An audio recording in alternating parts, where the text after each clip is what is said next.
Assalamualaikum warahmatullahi wabarakatuh. Perkenalkan, nama saya Anita Wayuningsih, NIM 2103511000028 dari Program Studi Manajemen Sumber Daya Perairan Fakultas Pertanian Universitas Suknajaya Madura.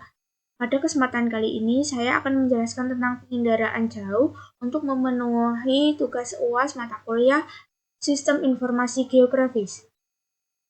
Untuk pembahasan yang pertama yaitu deskripsi. Penginderaan jauh atau inderaja remote sensing adalah seni dan ilmu untuk mendapatkan informasi tentang objek, area, atau fenomena melalui analisa terhadap data yang diperoleh dengan menggunakan alat tanpa kontak langsung dengan objek, daerah, ataupun fenomena yang dikaji. Selanjutnya yaitu contoh manfaat penginderaan jauh. Untuk manfaat dari penginderaan jauh ini cukup banyak manfaatnya. Yang pertama, identifikasi penutupan lahan atau land cover. Yang kedua, identifikasi dan monitoring pola perubahan lahan. Yang ketiga, manajemen dan perencanaan wilayah.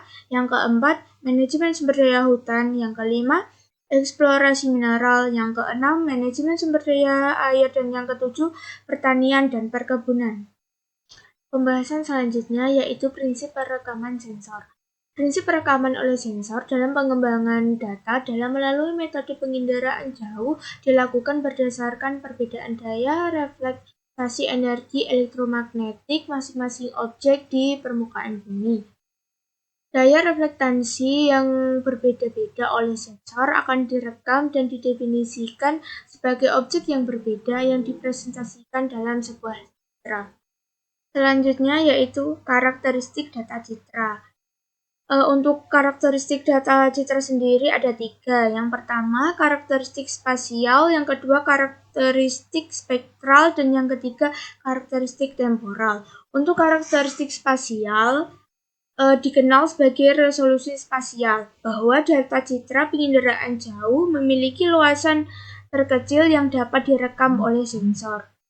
Sedangkan untuk karakteristik spektral atau lebih sering disebut sebagai resolusi spektral merupakan data penginderaan jauh direkam pada julat panjang gelombang tertentu. Dan yang terakhir yaitu karakteristik temporal, bahwa citra satelit dapat merekam suatu wilayah secara berulang dalam waktu tertentu.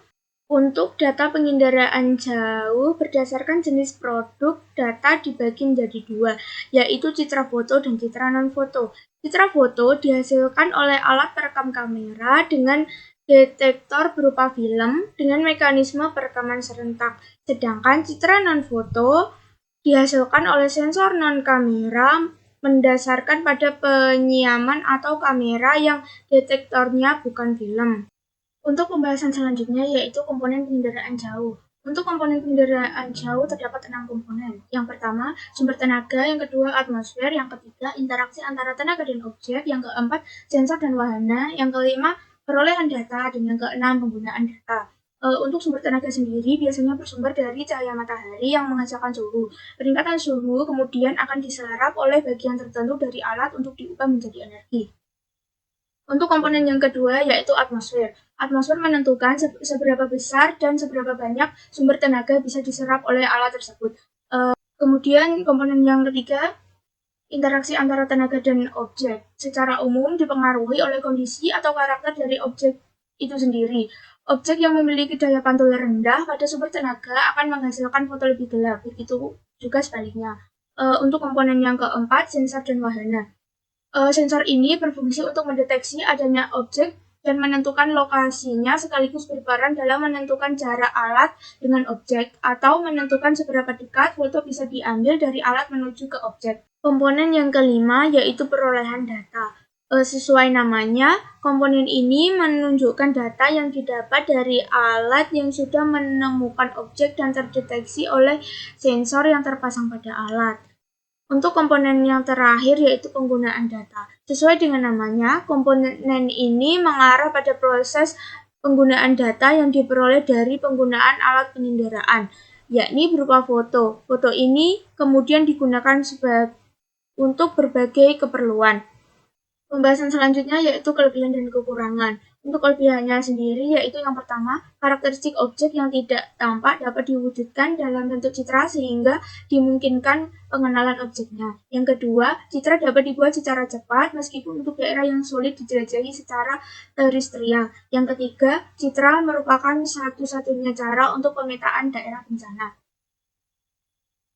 Untuk kekurangannya, yang pertama, orang yang menggunakan harus memiliki keahlian khusus. Yang kedua, peralatan yang digunakan mahal dan sulit untuk memperoleh citra atau non-citra. Dan yang ketiga, tidak semua parameter kelautan dan wilayah pesisir dapat dideteksi dengan teknologi penginderaan jauh. Itu saja presentasi dari saya, kurang lebihnya mohon maaf, saya akhiri. Wassalamualaikum warahmatullahi wabarakatuh.